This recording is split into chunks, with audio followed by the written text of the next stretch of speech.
Hey everyone, have you ever looked at the unit circle and thought, man, I wish I could find the exact value for something weird like 22.5 degrees without a calculator?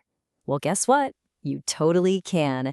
It's all thanks to these amazing tools called the half-angle formulas. And today, we're going to break down exactly how they work. So, let's start with a question.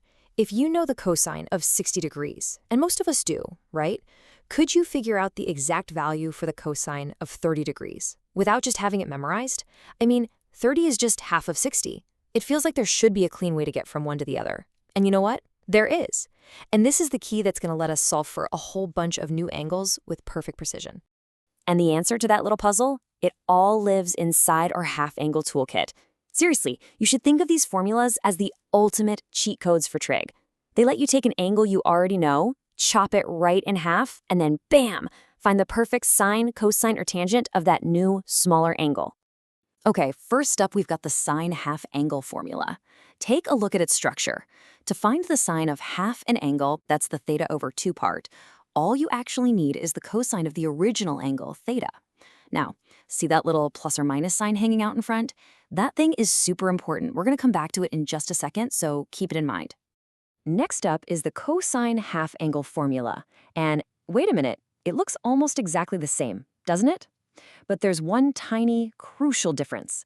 It's that plus sign inside the square root. For the sine formula, it's 1 minus cosine. For the cosine formula, it's 1 plus cosine. That's it. That's the key difference, and honestly, it's a great little trick to remember which one's which. And finally, we get to tangent. And hey, look at this. We actually get 2 different formulas to choose from. But you know what the best part is? No plus or minus sign to worry about, and no pesky square root. This often makes the tangent formulas way more straightforward to use. You just need the sine and cosine of your original angle, plug them in, and you're good to go. All right, everybody, listen up. If you only remember one thing from this entire explainer, make it this. That plus or minus sign we saw in the sine and cosine formulas, its fate is decided only by the quadrant of the final half angle, the theta over 2. It has absolutely nothing to do with the quadrant of the original angle, theta.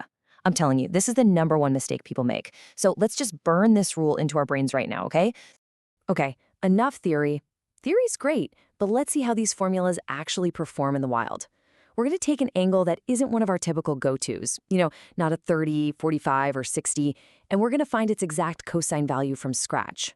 So our mission is to find the exact value of cosine of 22.5 degrees. Step 1, what's the relationship here? Well, you might notice that 22.5 is just 45 degrees cut in half. Perfect. So our original angle, or theta, is 45 degrees. Step 2, let's apply the formula. Now, where is our half angle? 22.5 degrees is in quadrant I, and everything's positive in quadrant I, so we'll use the positive version of the cosine formula. Easy enough. And finally, step 3, we just substitute and simplify. We know the cosine of 45 is the square root of 2 over 2. We plug that in, do a little bit of algebra, and follow it through to our final exact answer. Not so bad, right? Okay, let's do another one. This one is specifically designed to test that big, crucial rule we just talked about. Let's say our original angle, theta, is 240 degrees. First step, find the half angle. Okay, 240 divided by 2 is 120 degrees. Now the big question, where is 120 degrees on the unit circle? That's right, it's in quadrant 2. And what do we know about the sine function in quadrant 2? It's positive, so we choose the plus sign for our formula. From there, we just substitute the value of cosine of 240, which is -1/2, and solve it out. This whole process brings us straight to something I like to call the quadrant trap. Honestly, it's the most common pitfall for students using these formulas, and it all comes down to forgetting that one critical rule. So let's shine a big spotlight on it so you never, ever fall for it. Okay, here's the trap in action. Let's use that same example with theta at 240 degrees. The mistake is looking at 240, seeing that it's in quadrant 3, and then jumping to the conclusion that the answer must be negative. Whoa, hold on, that is totally wrong.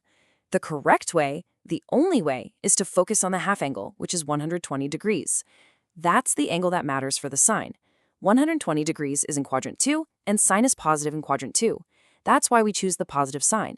The original angle's quadrant, we only use that to find its cosine value. The half angle's quadrant determines the final sign, period. So you might be thinking, okay, cool, but why are we learning this? Is this just some random tricky problem for my pre-cal class? And the answer is a big, emphatic no. These formulas are actually fundamental building blocks that you are absolutely going to see again, both in higher level math and in real world science and engineering. For example, when you get to Calculus 2, you'll run into integrals like sine squared, which look really intimidating. But guess what? You can use a version of the half-angle formula to rewrite it into something that's way, way easier to solve. And it's not just for math class. In the real world, fields like optics rely on these exact principles to figure out how light bends. That's super critical for designing everything from the lens in your phone's camera to massive telescopes exploring the universe.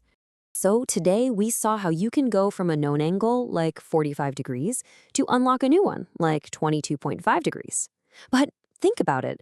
What if you started with 30 degrees? You could find the value for 15 degrees. And once you have that, what's stopping you from finding 7.5 degrees? You now have the key. You have the toolkit. The only question left is what other hidden angles are you going to unlock?